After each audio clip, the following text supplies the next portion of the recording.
자, 오늘 말씀 표라는 제목으로 함께 은혜를 나눕니다.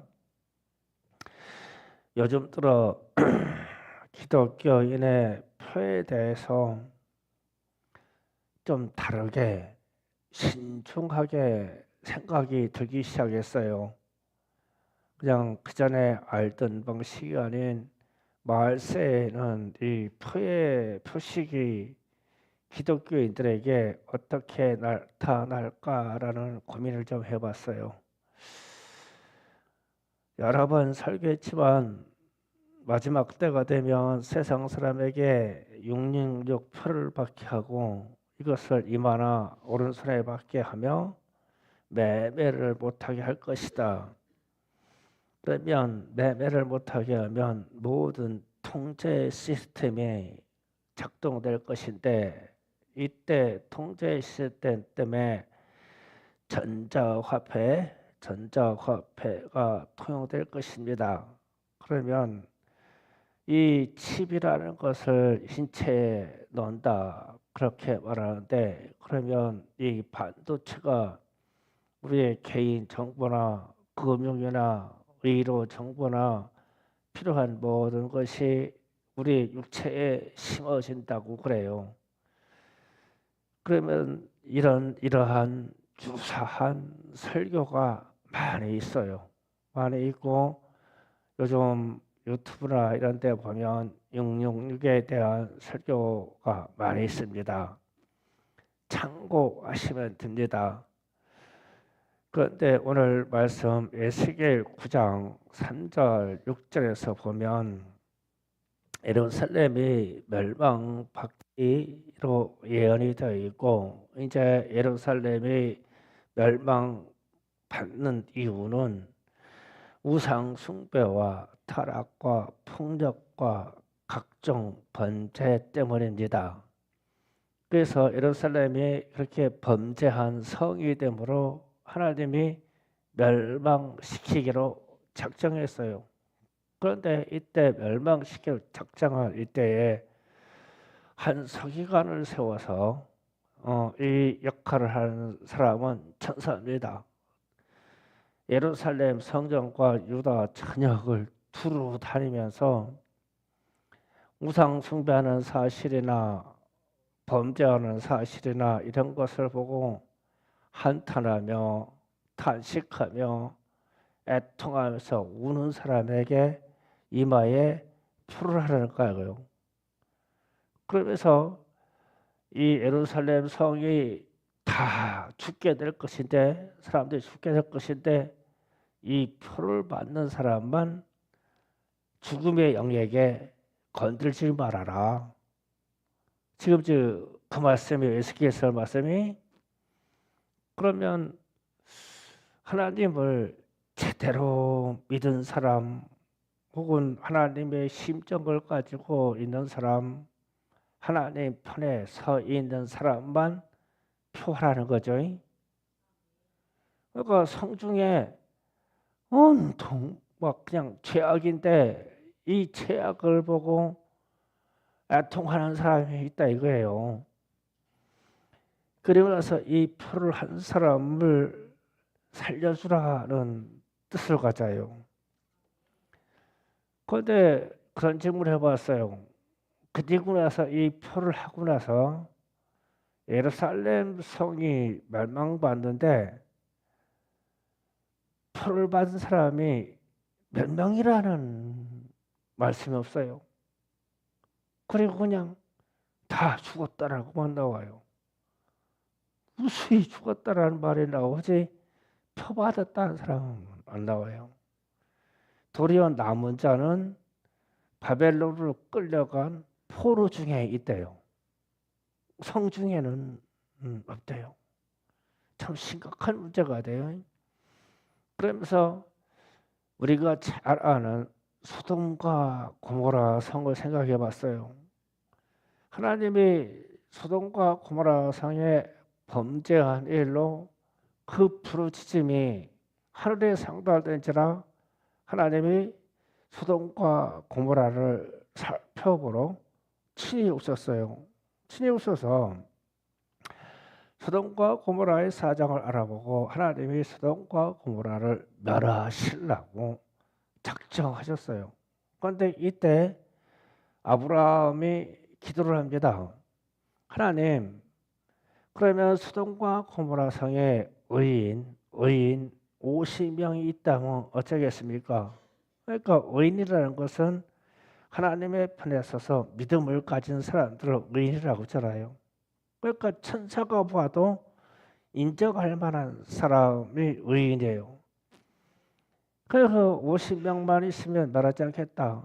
45명이 있으면 어쩌시겠습니까? 멸하지 않겠다.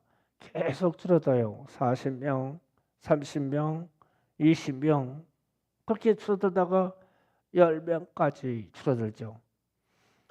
아브라함이 생각한가 봐요. 10명은 있겠지. 10명은 있겠지. 그런데 소돔과 고모라 성이 멸하기 직전 천사가 구원한 사람의 숫자는 5명이에요.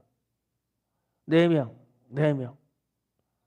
롯과 롯의 아내와 딸 둘과 롯의 아내는 뒤돌아봐가지고 소금기둥이 돼가지고 죽었죠. 이때 두 딸에게 정혼한 남자가 있었어요. 그 남자에게 정혼한 남자에게 하나님이 소돔과 고모라 성을 멸할 거니까 우리와 같이 피신하자. 그러니까 농담으로 알았대. 농담. 뭔 하나님이 갑자기 불로 소돔과 고모라 성을 멸하냐 그런 얘기 하지 말으라고 그랬다는 거예요.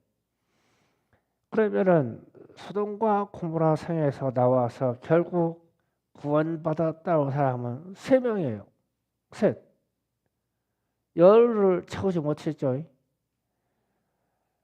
그 정혼한 남편 될 사람들이 둘이 따라 나왔다고 하면 6명이 될 텐데 그러면은 소돔과 고모라 성에서 그래도 구원받은 사람이 있으니까 하나님이 좀 달리 생각하지 않았을까? 소돔과 고모라 성이 다 멸망받았어요. 다.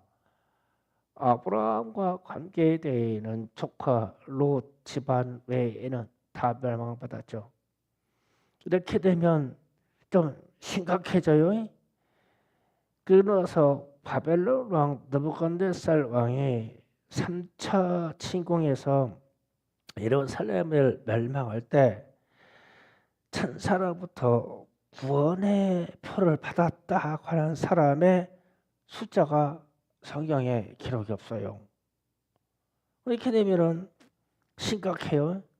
성중에는 우상 숭배하고 이 범죄하고 막 동성애에 빠져 있고 이 심각한 일에 대해서 애통하거나 탄식하거나 아니라고 소리내는 사람이 없었대.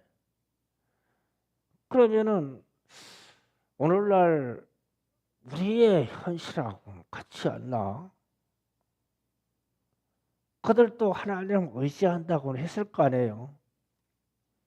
우상 숭배하면서 하나님을 믿는다고 양다리를 거치긴 했을 거 아니에요. 그런데 이러한 세상에 범죄하는 사실을 가지고 울거나 애통하거나 탄식하는 사람이 없었다. 그래서 싹 다 멸망시켰다는 거예요. 이렇게 되면 오늘날 우리에게 한국 교회에 경고하는 소리가 되지 않겠냐는 거예요. 오늘 이것을 좀 생각해 보자. 그리고 이제 현대 기독교인들에게 마지막 때 예수님이 재림으로 오시기 직전에 영육육표를 받지 않는 경우에는 어떠한 매매도 할 수가 없다. 이렇게 지금 기록되어 있어요. 그러면 우리 충성교회 교인들은 이 표 안 받겠죠? 절대 안 받죠? 아멘. 제대로 보세요. 굶어 죽어도 안 받죠. 자식들이 죽어나가도 안 받죠. 김상수 집사님 아멘. 예. 자식 죽어도 안 받을 수가 없어.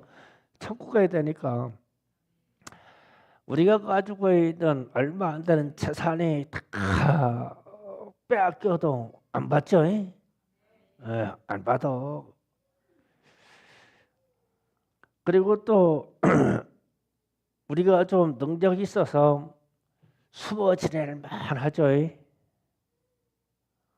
뭐 주님이 곧 오신다고 그러니까 666% 때문에 매매를 하지 못하게 하는 기간이 아마도 짧겠죠. 그러니까 견딜만 하겠죠. 참고 견뎌보자. 우리는 인내를 잘하지 않냐. 우리는 인내의 왕이다. 참고 견딜만 하다. 그렇죠? 아이고 왜? 제가 말씀에 들어올 때 그랬잖아요. 이 말세에 어떤 표를 받는다는 것에 대해서 좀 생각이 달리 하기 시작됐다. 이런 생각이 들기 시작했어요.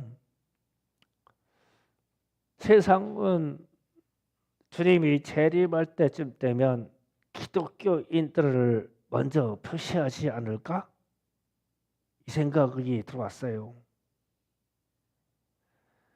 666표가 전 세계 모든 백성에게 666표를 받게 하는데 그 전에 기독교인들에 대한 예수 믿는 사람들에게 대한 표를 먼저 하지 않을까? 예수를 믿는다면 표가 나지요. 예수를 믿는다고 하면 그 인식 차이가 다르죠. 이미 세상과 구별되어 있죠. 세상과 구별된 표가 안 난다면 우리는 숨어있는 기독교인이 되니까 그러니까 우리는 이미 표를 내고 있죠. 또 지금처럼 정보 시대에 교회에 몇 명 예배 드리고 있다는 것을 정부 당국자가 알고 있겠죠. 지금 인공위성이 자동차 넘버와 우리가 얘기하는 10cm 이하에 있는 물체까지 찍어서 식별할 수 있는 시대가 돼 있어요. 그럼 지금 충성교회에 들어온 사람의 숫자와 얼굴이 다 찍혀 있겠죠. 다 알아요. 저희들 오늘 금요일 날 충성교회에 몇 명이 지금 교회 갔어. 다 알아요. 그래서 인식이 이미 세상에 돼 있어요. 우리 다 핸드폰 쓰죠. 핸드폰으로 해서 우리가 이동하는 것과 우리의 거처가 핸드폰으로 다 추적이 되죠. 그래서 교회라는 주소가 있는데 교회라는 주소에 여러분이 가지고 있는 핸드폰 번호가 정보당국에 다 와 있어. 여기에 몰려 와 있어. 010 몇 번 010 몇 번 여기 다 있어. 여기 다 있어. 그거 정보당국에 한 번에 보겠죠. 그러니까 말세가 돼서 어떠한 표를 666이라는 표를 주는데 세상 사람들은 다 받고 우리는 안 받아서 안 받기 때문에 견디고 이게 아니라 기독교인들에 대한 인식이 먼저 들어갈 것이다라는 생각이 들기 시작한 거예요. 666의 짐승표가 받기 전에 기독교인들에 대한 표가 먼저 될 것이다. 그래야 기독교인들을 없앨 거 아니에요. 왜 코로나 때 코로나 이 바이러스의 발원지가 교회가 됐나요? 정부 당국자들이 기독교인들의 숫자를 현재의 숫자보다 숫자의 90% 이상을 줄여서 기독교인들은 10%면 족하다라고 하는 가상의 숫자를 세웠어요. 그래서 교회마다 예배 드릴 때 한 교회 예배당마다 5명만 들어가라. 그러면 진짜로 10% 이하가 돼요. 5명만. 거리 떼가지고 몇 명만. 실제로 시행해줘요. 그러면 세상에 핍박이 오기 전에 주님이 재림해서 대환란과 핍박과 매매에 대한 제한이 오기 전에 누가 기독교라는 거를 당국자들이 전 세계에서 핍박에 대한들이 먼저 알고 있다는 거예요. 영영적 표를 받냐 안 받냐 이래서 인내의 싸움과 우리가 피할 수 있는 일이 아니라 기독교인들이 먼저 핍박을 받게 될 것이다. 왜 제가 이런 생각을 하면서 여러분에게 경고를 하자면 지금도 공산권과 이슬람권에서 예수 믿는다고 하면 어마어마한 변화가 오죠. 일단은 지금도 예수를 믿는다고 하면 이슬람권에서는 그 가족으로부터 배제됩니다. 쫓겨나요. 그리고 가족으로부터 죽임을 당할 수가 있어요. 명예살인을 당합니다. 왜냐하면 우리의 신을 배반했다고 보기 때문에. 그러면 가족으로부터 쫓겨나요. 또 공동체로부터 쫓겨납니다.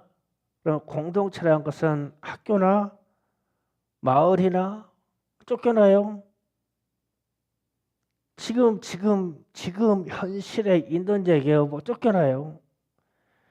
그것뿐만 아니라 또 직장에서 쫓겨납니다.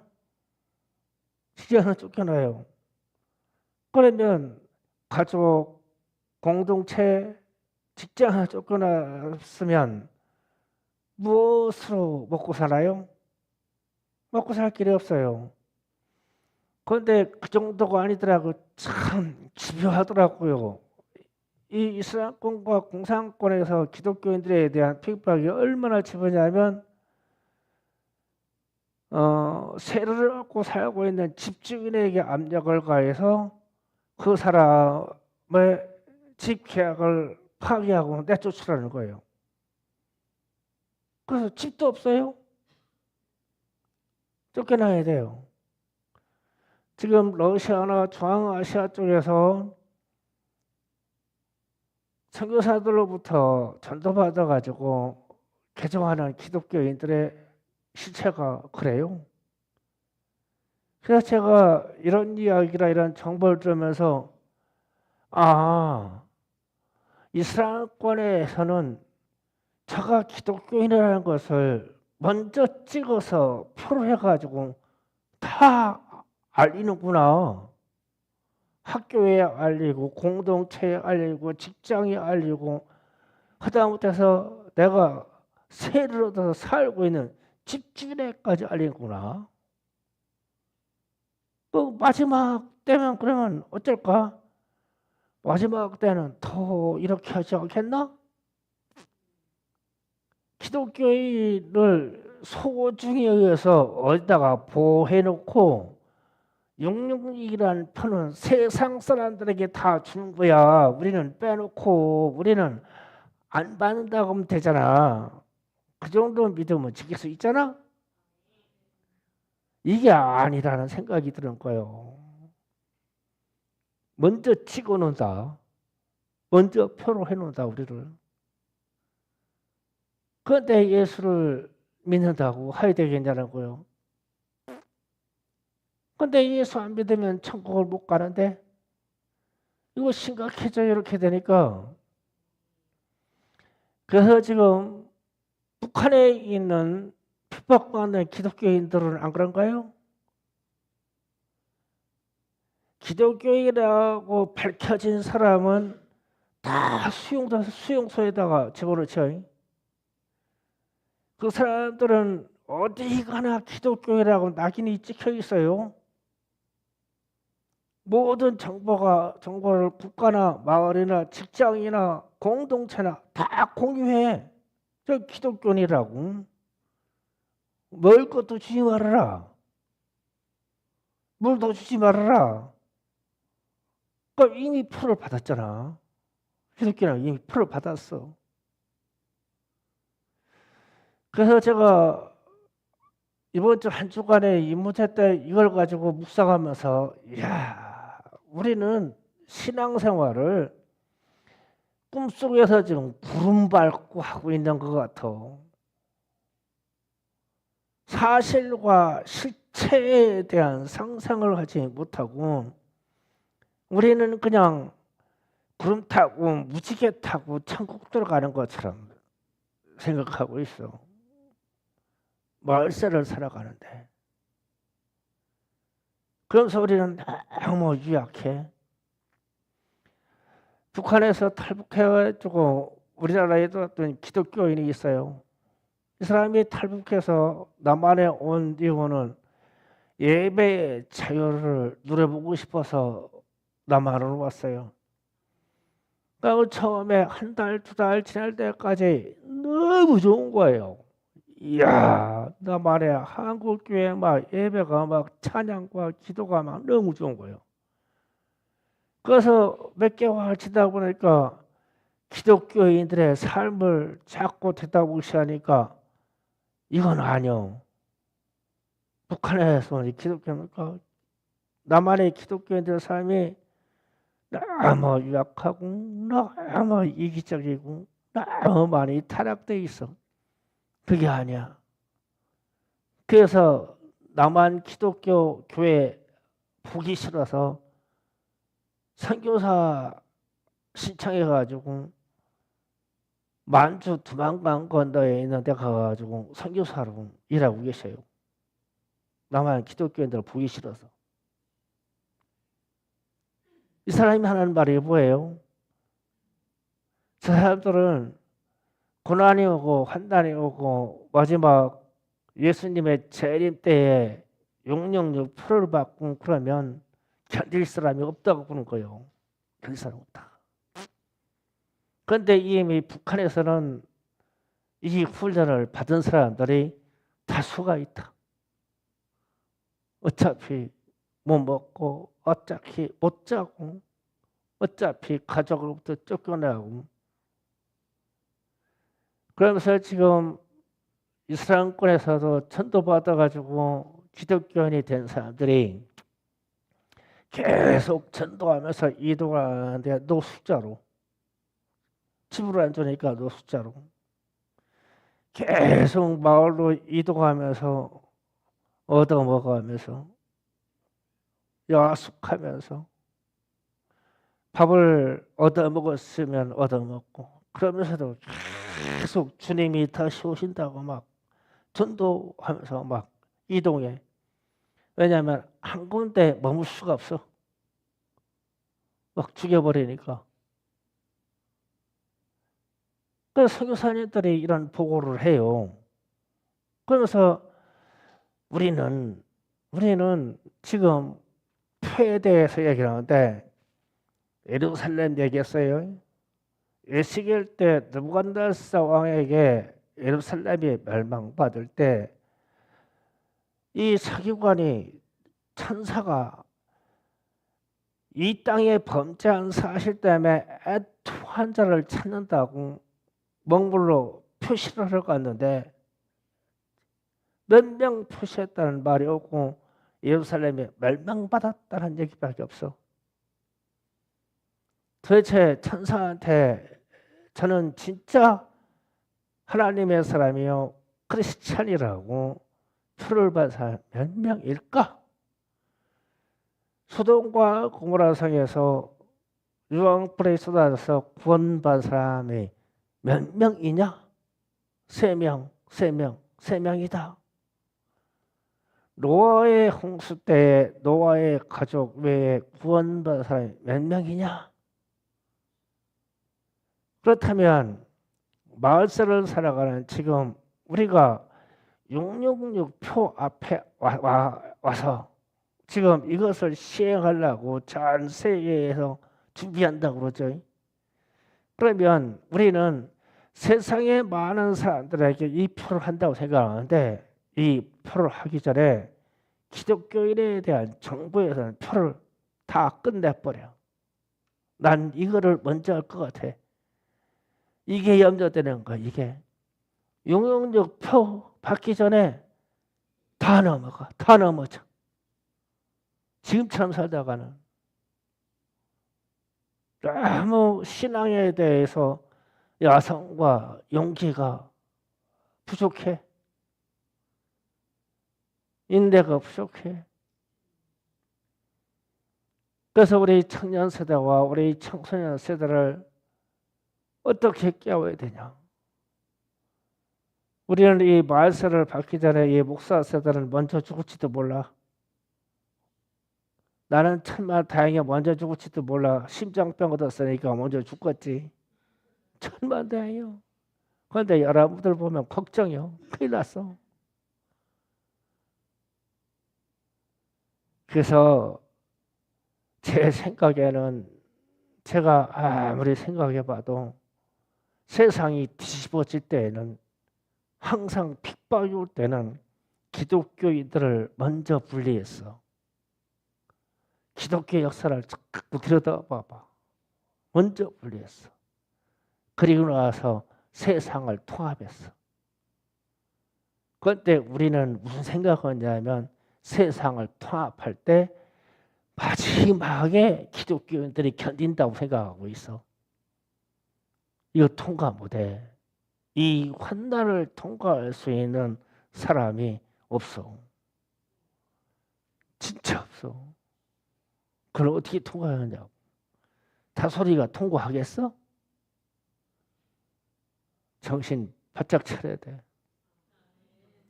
그 신앙생활을 그렇게 하면 안 돼.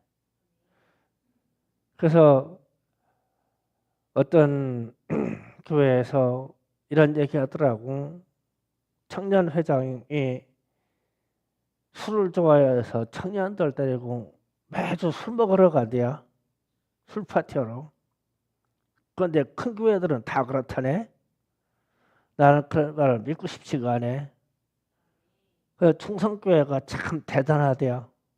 그런데 나는 걱정돼요. 너무 물러터져서 기독교인들을 분리할 때 먼저 손들고 나 안 믿는다고 할걸? 나 예수 안 믿는다고 먼저 얘기할 거야 아마. 안 그렇겠죠? 그렇지. 충성교인들이 그럴 수가 있나? 그럴 수는 없지.